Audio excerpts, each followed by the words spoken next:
师。Hi, Ijao Martin's licensed marriage and family therapist, couples therapist. So including this video, I've been recording from Beijing, China with the support of my dear twin children. One is in charge of lighting, the other one is in charge of the cameras. I can imagine in a couple years, they will be managing my YouTube channel and social media as well. So today, let's continue with the conversation on authority issues in ADHD impacted relationships. And I want to focus on parenting today. So in my past videos, I've mentioned, but today I want to summarize for you the 5 challenges someone with an ADHD brain may have when it comes to parenting and co-parenting. So number 1 is paying attention to details. So raising children is a very detail-oriented task, right? From keeping track of the feeding time of an infant to document the pee and poo time, and if there's a medication involved for the young child, to applying for school, there are all kinds of documents, including the children's vaccination cards and letters and their IDs to collect all the information to apply for school. To later when they're in school, they may have some special projects and they may have homework assignment when it's due. So all these details can be quite boring and challenging for someone with ADHD to keep track of. So that's the number 1 challenge for ADHD co-parent. The second challenge is to deal with some of these repetitive tasks. Well, raising children can be very boring and repetitive. Thinking about making meals every day and doing dishes, doing laundries and folding laundries and driving them to school, picking up from school and staying for the after school activities and planning for summer camps. All those things you have to repeat and keep doing, and you don't really see a big progress and change to encourage you to continue to do them.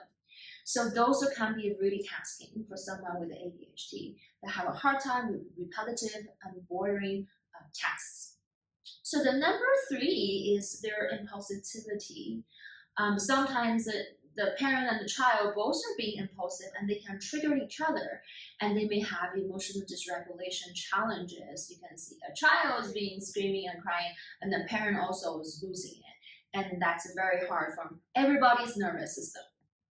Number 4 is hard time in focusing. So watching children can be emotionally and mentally stressful, as you need to pay attention to the child, especially when they're young, when they start to move around, when they haven't learned how to assess danger yet. If a parent is constantly distracted, you can imagine sometimes accidents do happen for young children. So that can be another challenge for a parent or co-parent with ADHD. Number 5 is the last one. Is, as you probably heard, I talk about research on that ADHD is highly inheritable. So the chances of an ADHD co-parent have an ADHD child is pretty high. And if both the parent and child have some symptoms and they can really echo each other, besides emotional regulation, right? The ADHD parent may have a hard time recognize some of the signs of ADHD in a child. That's normal for them, and it will delay any identification, screening, and supportive services for child and children with ADHD. So here are the 5 challenges. So what are the impact on the relationship in the couple, and as for co-parenting, and what are some of the authority issues that surface in this relationship in parenting and co-parenting? We will still look at the 3 lenses. Number 1, self-definition, which is your thoughts and feelings, values, and how they manifest in your body. And if you're aware of that, can you identify them? Can you express them clearly so your co-parent can understand where you're coming from? 2 is the boundaries between the couple. Are they permeable or are they overly rigid? How can you let information cross your boundary, let the other person be aware of where your line is? 3 is, what are your values? Are your values different when it comes to parenting and co-parenting? And can you move the conversation forward with your discussion for your differences? So let's take a look at the ADHD partner. From my clinical observation, you can correct me and give me more information. For your case, how do you co-parent and parent? My clinical experience shows me that a lot of parents with the ADHD tend to not very feel strongly or express strongly about their parenting philosophies. I can think about a couple reasons. I'm not quite sure. Everybody has their own reasons. One thing I think is because they are not encouraged to express, especially for some fathers, they're not encouraged to express their views and their values when it comes to parenting. They don't feel confident about that.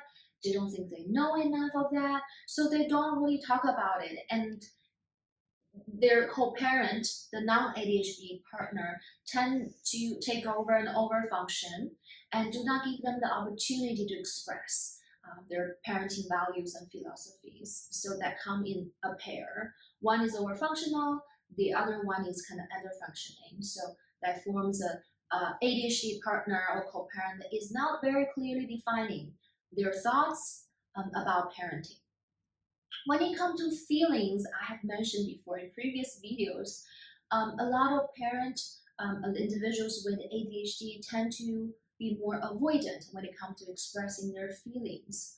Some of the time is they have strong emotions and that's not being regulated and expressed in a way that can cause interpersonal challenges. So they learn early on to shut themselves down, want to repress strong emotions, though they don't appear to be erratic. But that also actually shut down their vulnerable feelings of feeling anxious and scared, hurt and sad about certain things. And their partner doesn't feel the connection with them because they're not expressing their emotions, vulnerable emotions clearly.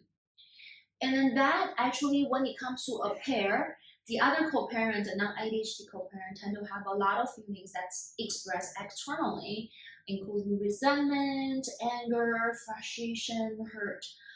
In a way, sometimes overwhelm the ADHD co-parents because they are actually having some sensory stimulation challenges sometimes, and they get overstimulated with loud noise and strong expression of emotions.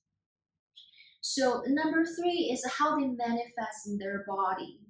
I mentioned before, it's part of the ADHD symptoms sometimes to have dysregulation for emotions and sensory overload. So when ADHD co-parent can be overstimulated by noise and sound and a lot of light or long sentences with too much information at a time, and then they shut down physically and neurologically, then they cannot have the conversation with the co-parent. And the co-parent may read this as you're not interested, you do not care, you don't love me, or you don't love our family, or you're being lazy. And if they have those presumptions, you can imagine the communication just breaks down from here, and there's no co-parenting dialogue.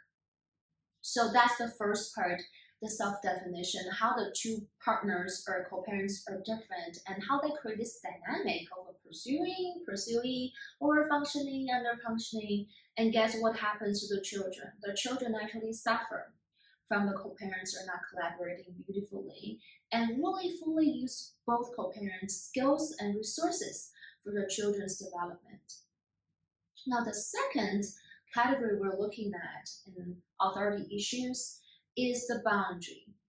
So ADHD co-parent and partner tend to be overbonded when they already get to the shutdown mode.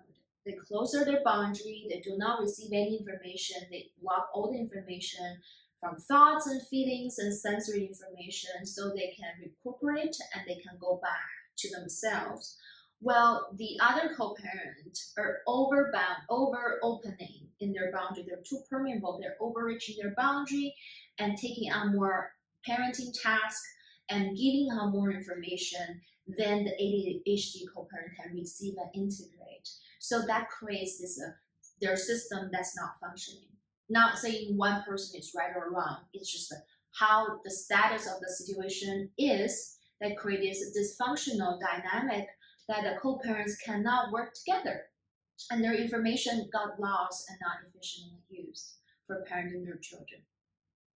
The last and the third category is how do you express your different values and move it forward, and can they do that? Well, based on my observation, a lot of co-parents that are impacted by ADHD, and when their authorities issue got triggered, they do not have the curiosity to make room and space for each other to express their parenting philosophies and thoughts, their values, their feelings about parenting, and that their nervous system is overstimulated or understimulated. And they get stuck in this place where they cannot move forward their conversation and to negotiate their different values when it comes to parenting. Parenting is like money or sex. It's a very charged topic because we all come from different households with different parenting experience from our parents, and we have a lot of values that we are not even aware of. So if you can create a safe environment for the two of you to talk about your differences when it comes to parenting, you can really get both families' resources and energy and pull it together towards your parenting goal to give your children the best resources and your best energy. Thank you for viewing, and next week I will be getting into how to heal those authority issues in ADHD impact the relationship. Stay tuned. See you next time.